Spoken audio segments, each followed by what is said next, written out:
दिसंबर का महीना था और कड़ाके की ठंड पड़ रही थी। अपने बूढ़े कपाते हाथों से जब उसने कफन उठाकर देखा तो जोर जोर से रोने लगी। उसके सामने उसके पति की लाश रखी हुई थी। खेत में मजदूरी कर रहे उसके पति को बिजली का करंट लग जाने के कारण खेत में ही वो तड़प तड़प कर अपनी जान गंवा बैठा था। हे भगवान, ये तूने हम गरीबों के साथ कैसा अन्याय किया है। तुझे हमारी तकलीफ दिखाई नहीं देती है क्या, जो तूने ऊपर से इतना बड़ा दुख भी दे दिया। अब मैं अपनी बेटी को अकेले कैसे पालूंगी। टूनी चिड़िया की एक बेटी थी जिसका नाम टुनटुनी था और सहारे के नाम पर टूनी चिड़िया के पास एक गाय थी जिसका नाम गायू था। टूनी चिड़िया गायू का दूध बेचकर अपना और अपनी बेटी टुनटुनी का गुजारा किसी तरह से चला पा रही थी। एक दिन टूनी चिड़िया के पास साहूकार का वसूली भाई आया। तब तक आप लोग कमेंट में बताएं 8 into 8 + 10 कितने होते हैं। अरे टूनी, तेरे पति ने साहूकार से कर्जा लिया था। तेरा पति नहीं रहा तो अब साहूकार का कर्जा तू नहीं चुकाएगी क्या? कर्जा? कौन सा कर्जा? मुझे तो कर्जे के बारे में कुछ भी नहीं पता। पता कैसे चलेगा? पैसे जो देने पड़ेंगे। तेरे पति ने ये घर बनवाने के लिए 2000 रुपए लिए थे। लेकिन मेरे पास तो अभी इतने पैसे नहीं हैं। साहूकार जी से कहना कि थोड़े दिन और रुक जाएं। मैं धीरे धीरे करके उनका कर्जा चुका दूंगी। टूनी के कहने पर वसूली भाई वहाँ से चला गया। टूनी के पास रहने के लिए एक कमरे का पक्का मकान था जिसमें वो अपनी बेटी के साथ रहती थी। धीरे धीरे 1 महीना और गुजर गया। जनवरी का महीना आ चुका था। दिन रात बर्फीली हवा चल रही थी। एक दिन साहूकार कड़कनाथ सेठ खुद टूनी चिड़िया के घर आ धमका। अरे टूनी, 1 महीना और गुजर गया लेकिन तूने अभी तक मेरे पैसे नहीं दिए। तुम लोगों के साथ नरमी क्या दिखा दी तो तुम लोग सर पर चढ़ जाते हो। ला मेरे पैसे निकाल, पूरे 2000 रुपए। बेचारी टूनी चिड़िया कड़कनाथ सेठ के आगे हाथ पैर जोड़ के गिड़गिड़ाने लगी। मालिक, आप तो जानते ही हैं कि पति के जाने के बाद बेटी की जिम्मेदारी मेरे कंधों पर आ गई है। दूध बेचकर भी 2 वक्त की रोटी का जुगाड़ नहीं हो पा रहा है। सर्दियां गुजर जाने दो मालिक, मैं आपकी एक एक पाई चुका दूंगी। क्यों, सर्दियां बीत जाने के बाद तेरी लॉटरी लग जाएगी क्या? मुझे मेरे पैसे अभी चाहिए, नहीं तो तुझे अपना ये घर छोड़ना पड़ेगा। टूनी के लाख कहने पर भी कड़कनाथ सेठ नहीं माना। कड़कनाथ सेठ पर तो टूनी की बातों का जैसे कोई असर ही नहीं हो रहा था। उसने अपने गुंडों से कहकर टूनी के घर से उसका सारा सामान बाहर फेंकवा दिया और उसकी बेटी को घर से बाहर निकाल दिया। टूनी चिड़िया अपनी बेटी के साथ सड़क पर आ गई। टूनी चिड़िया बहुत रो रही थी। माँ को रोता देखकर उसकी बेटी टुनटुनी चिड़िया बोली, माँ, उस सेठ ने हमसे हमारा घर छीन लिया तो क्या हुआ? हम लोग मिलकर अपना नया घर बनाएंगे। टुनटुनी बेटा, अपना घर बनाने के लिए हमारे पास पैसे नहीं हैं। माँ, हमें पैसों की जरूरत भी नहीं पड़ेगी। हम सब मिलकर फूस और बांस से अपना घर बना लेंगे।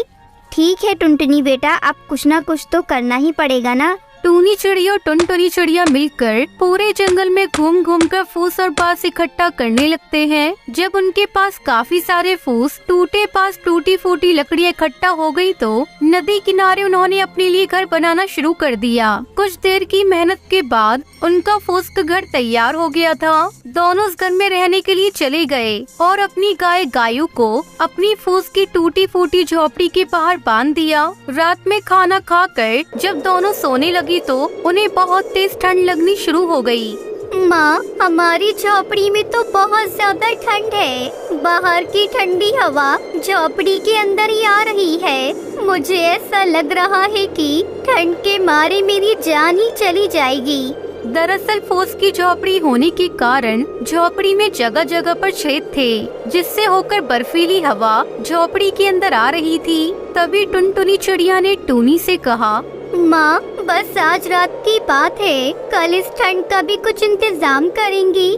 किसी तरह से दोनों ने रात गुजारी। अगली सुबह, माँ, हमारी गायू जो गोबर देती है ना, वो हमारे बड़े काम का है। उस गोबर से हम अपनी फूस की झोपड़ी को चारों तरफ से ढक देंगे और हम अपने घर को गोबर का घर बना देंगे जिससे बर्फीली हवा हमारे घर के अंदर नहीं आएगी।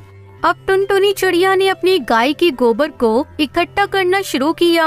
उसने गोबर में थोड़ी सी मिट्टी और थोड़ा पानी मिलाकर उसका गाढ़ा घोल तैयार कर लिया और अपने नन्हे हाथों से अपने फूस के गोबर से बना लेप लगाने लगी। टुनटुनी चिड़िया के इस काम में टूनी चिड़िया भी उसकी मदद करने लगी। शाम तक उन दोनों ने लेप लगाकर घर तैयार कर लिया था और इस तरह टूनी चिड़िया का गोबर का घर बनकर तैयार था। वो दोनों अपने गोबर के घर को देखकर बहुत खुश थे। बेटा, गोबर का लेप लगाने के बाद अब हमारा घर कितना गर्म हो गया है ना। अब घर के अंदर ठंडी हवा भी नहीं आ रही। ये सब तेरे दिमाग का कमाल है। नहीं माँ, ये सब हमारी गायों के कारण हो सका है। अगर गायों हमारे साथ नहीं होती तो शायद मैं गोबर का घर बनाने के बारे में नहीं सोच पाती। गायों के गोबर के कारण ही हम सब गोबर के घर में रह रहे हैं।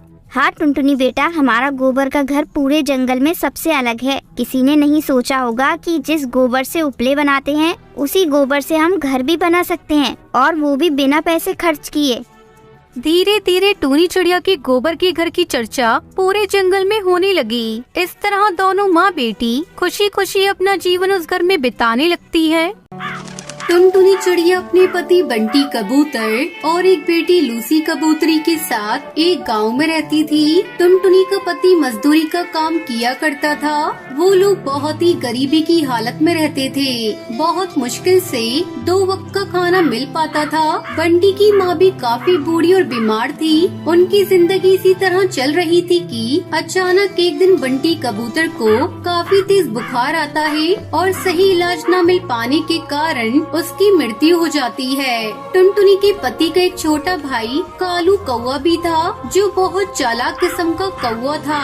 भाई की मृत्यु के बाद वो थोड़े दिन उसके परिवार और माँ की सेवा का नाटक करता है। कालू अपनी माँ से कहता है, देखो माँ, भाई की तो अब मृत्यु हो चुकी है। भाभी तो जाकर खेतों में काम करेंगी नहीं, सो मुझे ही सब देखना पड़ेगा। इन कागजों पर अंगूठा लगा दो। बाकी भाभी और बच्चों की चिंता मत करो, उनका सारा खर्च मैं उठा लूंगा। बूढ़ी माँ कालू की बातों में आकर अंगूठा लगा देती है, पर कालू बहुत मक्कार निकलता है। 2-4 दिनों में वो जमीन को औने पौने दाम में बेचकर गांव से फरार हो जाता है। कैसा कपूत पैदा किया मैंने, जो अपने ही घर को बर्बाद करके भाग गया। अब हम लोग क्या करेंगे। टुनटुनी चिड़िया पर तो दुखों का पहाड़ टूट पड़ा। वो सोचने लगती है, मैंने तो आज तक कोई काम नहीं किया, कभी घर से बाहर नहीं निकली। अपनी बच्ची और अपनी बूढ़ी सास का कैसे ख्याल रखूंगी। भगवान ने हमारे साथ बहुत अन्याय किया। घर का एकमात्र सहारा हमसे छीन लिया। कुछ दिन बीतने के बाद खाने पीने का जो थोड़ा बहुत सामान था वो सब खत्म हो गया। अब तो न घर में राशन था और न ही पैसे बचे थे। टुनटुनी अपनी सास से कहती है, माँ जी, जो भी पैसे जुड़े हुए थे वो सब खत्म हो गए हैं। कुछ दिन तो कट गए, पर अब आगे का कुछ सोचना पड़ेगा। अब बस केवल थोड़े से दाल और चावल ही बचे हैं। आज का ही खाना बन पाएगा। कल से मुझे कुछ काम ढूंढने जाना पड़ेगा। मैं बहुत चिंतित हूँ कि तुम लोगों को अकेला छोड़कर मैं काम पर कैसे जाऊँ। बहू, तू चिंता बिल्कुल ना कर। तू तो भगवान की इतनी पूजा करती है, वो जरूर तेरी मदद करेंगे। अब अपनी बेटी और सास को खाना खिला देने के बाद केवल थोड़ा सा ही खाना उसके लिए बचा। टुनटुनी जैसे ही खाना खाने के लिए बैठी, तभी बाहर से आवाज आती है, क्या कोई इस घर पर है? इस भूखे तोते को भी खाना खिला दो। बूढ़े तोते की आवाज सुनकर टुनटुनी चिड़िया तुरंत बाहर आती है और उन्हें बैठने के लिए कहती है। टुनटुनी ने अपने लिए जो थोड़े से दाल और चावल रखे थे वो उस बूढ़े तोते को देने के लिए प्लेट में डालकर ले आती है। ये जो थोड़ा बहुत खाना ही खा लो।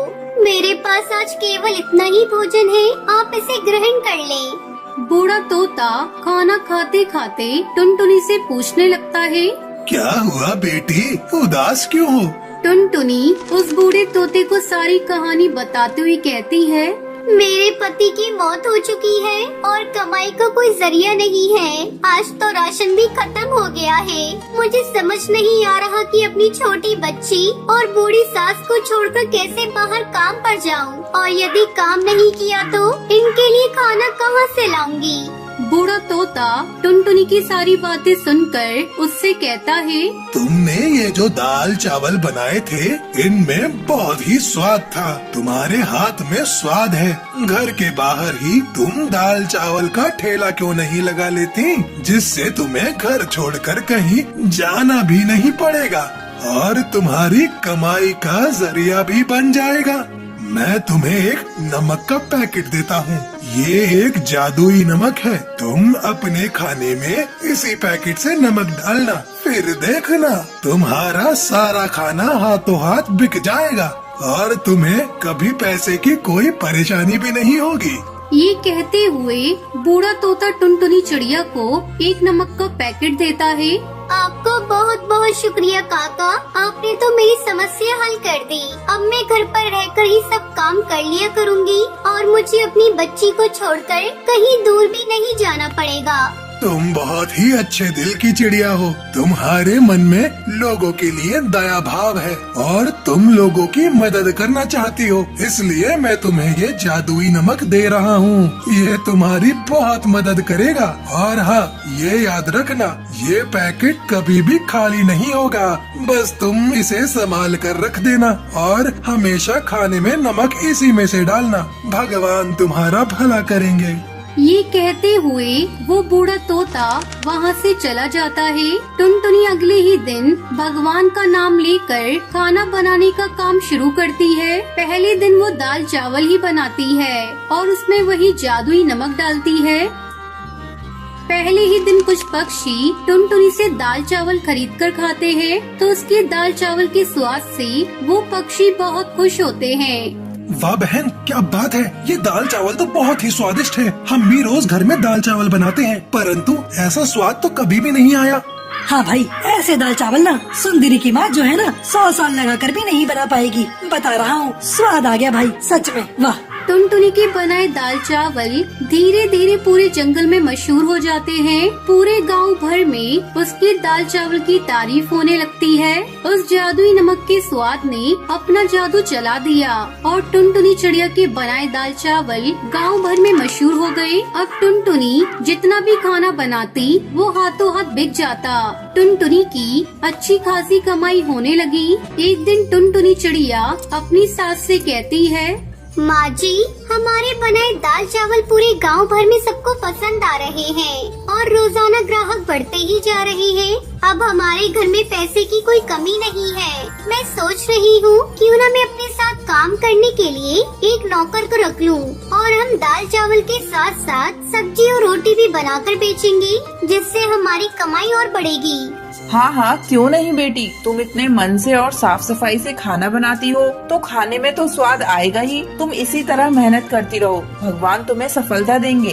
कुछ दिन बाद कालू कौवा घर वापस लौटा। वो अपनी माँ और भाभी से माफी मांगते हुए कहता है, मुझे माफ कर दो माँ और भाभी, मैंने आप दोनों के साथ बहुत बुरा किया। मुझे अपनी गलती का एहसास है। अगर भाभी तुम्हारे पास कोई काम हो तो मुझे रख लीजिए, मैं आपके काम में हाथ बटा दूंगा। टुनटुनी चिड़िया बहुत सोचकर बोली, ठीक है, मैं तुम्हें एक और मौका दे देती हूँ।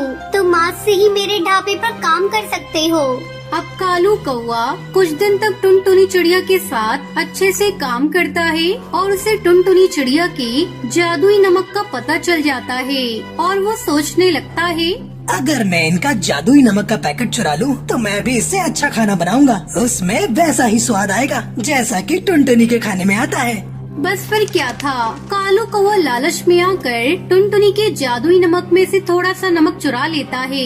टुनटुनी की बेटी ये सब देख लेती है। वहीं दूसरी ओर कालू कौवा टुनटुनी के चुराए हुए नमक से खाना बनाकर अपना ठेला लगाता है और सभी पक्षियों से कहता है, आइए आइए और कालू के ठेले पर आकर स्वादिष्ट खाना खाइए। कुछ पक्षी कालू के ठेले पर खाना खाने आते भी हैं, पर जैसे ही वो पक्षी खाना मुंह में डालते हैं उसे थूकने लगते हैं।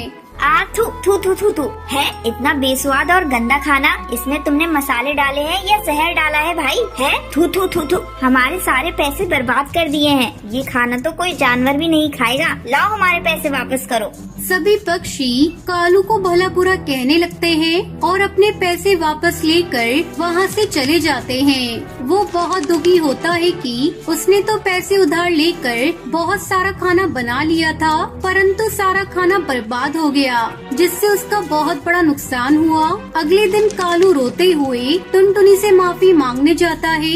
उसे समझ में आ गया था कि एक भली चिड़िया के साथ बुरा करने और चोरी करने का अंजाम उसे मिल गया है। कालू कौवे को अपनी गलती समझ आ जाती है और उसके बाद से वो ईमानदारी के साथ टुनटुनी चिड़िया के यहाँ काम करने लगता है।